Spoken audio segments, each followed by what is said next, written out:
Bienvenidos a París, bienvenidos a la ópera, esto es Universo Enmascarado. El podcast para locos de la gran pantalla en el que repasaremos y descubriremos los grandes títulos del séptimo arte. Os habla el fantasma de la ópera. Toma asiento, nos has encontrado. ¿Qué tal, liados de la noche? ¿Cómo estáis? Un placer volver a estar al otro lado del micrófono tras 2 meses de ausencia. La Garnier luce imponente en la vuelta de Universo Enmascarado. Nuevo episodio dedicado a la que para mí es la obra cumbre de Federico Fellini. Un trabajo sublime, monumental e imprescindible en toda filmoteca. Un drama humano, en la calle, en la carretera, protagonizado por 2 gigantes de la interpretación.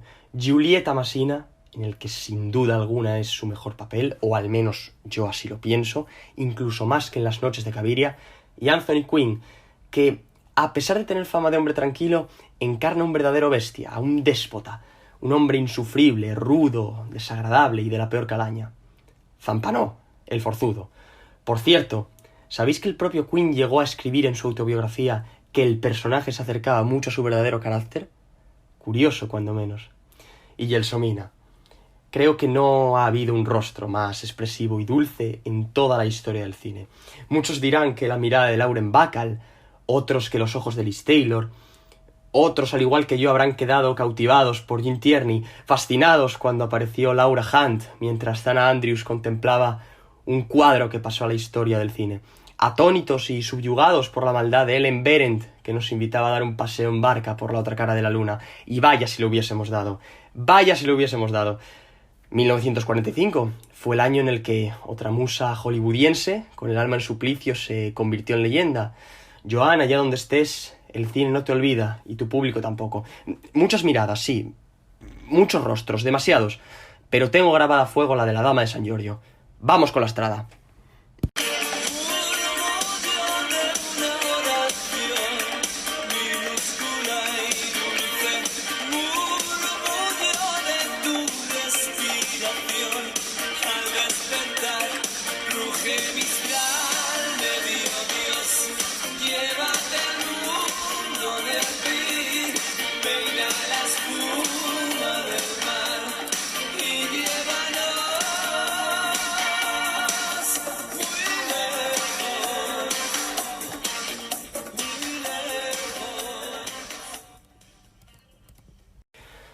...27 de marzo de 1957...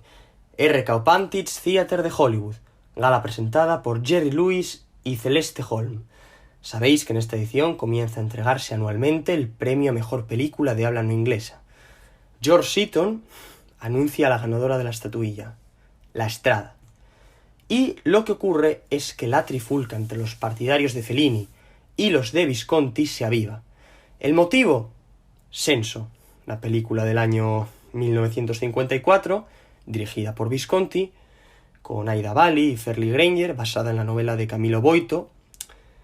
Y el asunto viene porque los viscontistas se sintieron traicionados por Fellini cuando La Strada ganó el León de Plata en Venecia, en la gala presidida por Ignacio Silone, que no se llama así, es un seudónimo, el seudónimo de Secondino Tranquilli, un escritor italiano y diputado socialista. Decían que Fellini le había dado la espalda al neorrealismo, filmando una película individualista, con tintes religiosos, y que no reflejaba en absoluto los problemas de la sociedad italiana.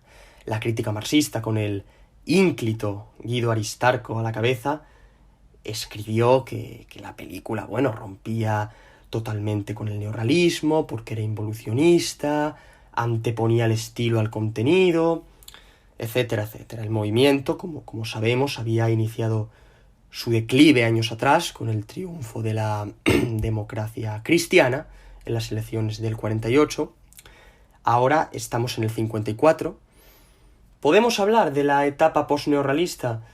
Hombre, desde luego ya no tenía la fuerza de antaño. Ya empieza a gestarse un periodo en el que los cineastas comienzan a rodar cintas más personales, las cuales distan de esa autenticidad del mensaje, de mostrar la crudeza de una Italia en ruinas, mostrar también las consecuencias de la contienda y, en definitiva, la situación económica que atravesaba el país, evidentemente, las cosas tal y como eran, lo que pasaba en el país de la bota en ese momento. De todos se ha sabido que las películas neorrealistas no se filmaban en estudios de grabación, sino que se optaba por lugares naturales para precisamente mostrar al mundo la realidad italiana y dotar de autenticidad a las propias cintas.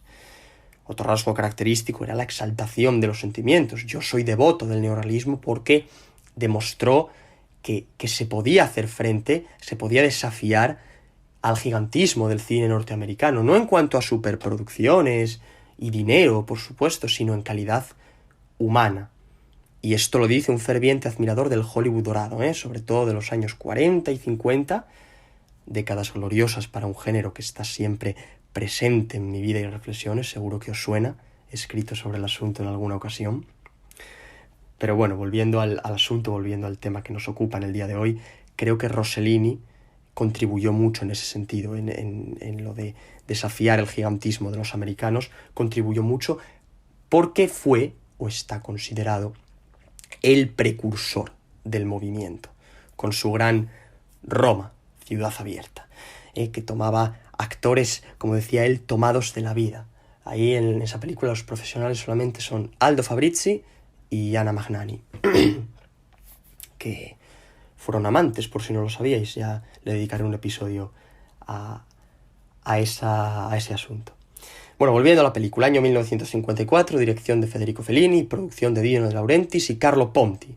Carlo Ponti, que estudió Derecho en la Universidad de Milán, igual que el que os habla, desde el subsuelo de la Garnier.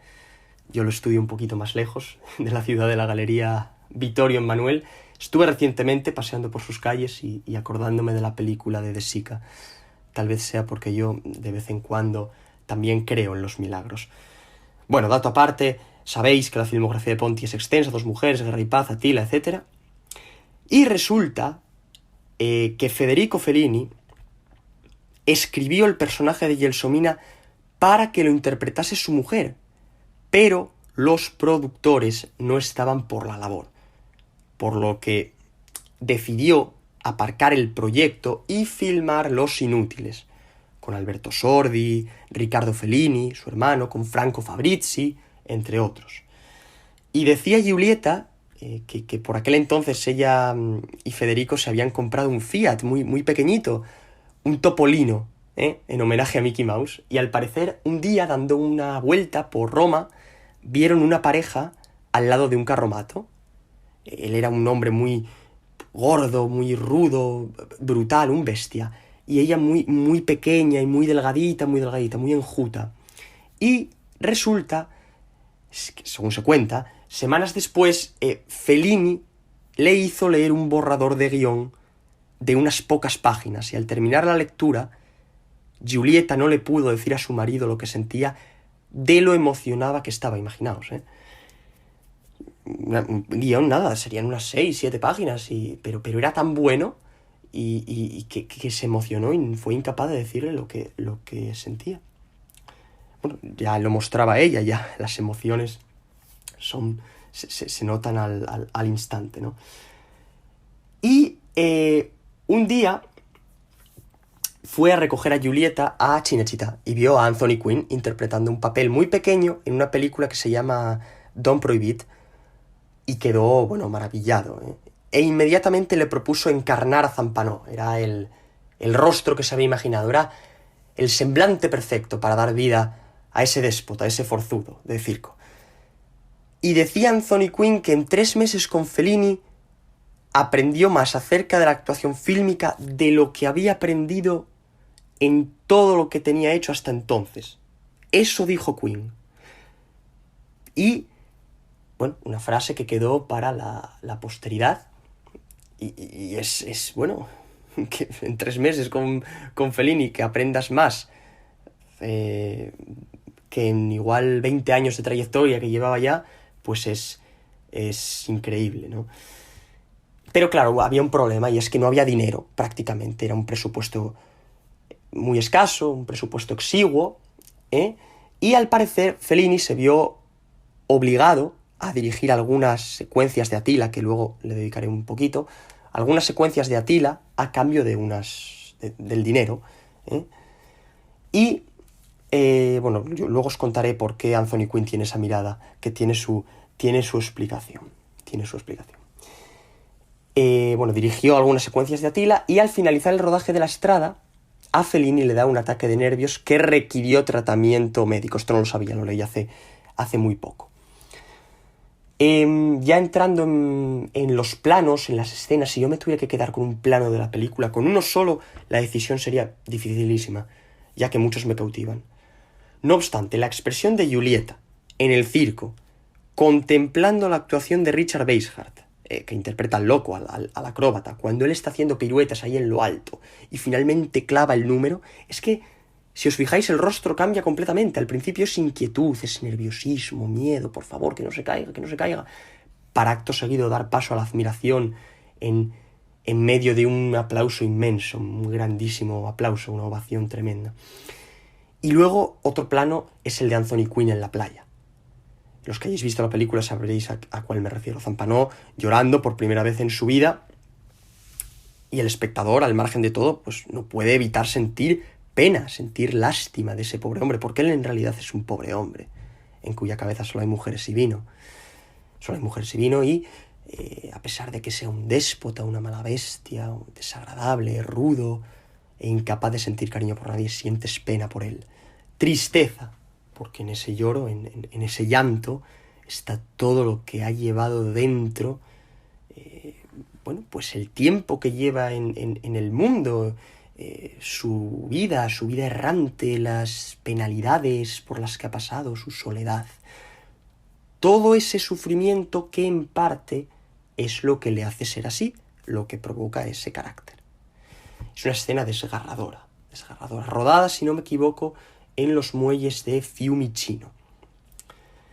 Y volviendo a lo que os decía antes, de la mirada demacrada. Decía Anthony Quinn que eso de la mirada demacrada era porque por las mañanas rodaba La Strada y por la tarde, noche, Attila.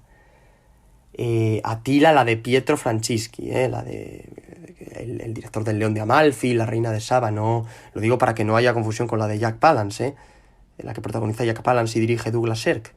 No, es la de Pietro. Bueno, pues por las mañanas rodaba La Strada y por la tarde, noche, Attila. Porque Fellini decía que había que captar la desolada luz temprana. Estoy citándolo textualmente, esto es una frase que tengo aquí apuntada. La desolada luz temprana. Por lo que Quinn se levantaba sobre las 3:30 de la madrugada, 4, y luego tenía que irse a Roma a las 10 para rodar Attila. Y, claro, estaba completamente reventado, estaba exhausto, demacrado. De hecho, esa mirada era perfecta para Zampano, pero inaceptable para Attila. Esto son palabras del propio Quinn. Y otra cosa, ya, bueno, dejando estas curiosidades al lado, en esta película, no sé si lo notáis, pero hay aromas o reminiscencias de La Bella y la Bestia.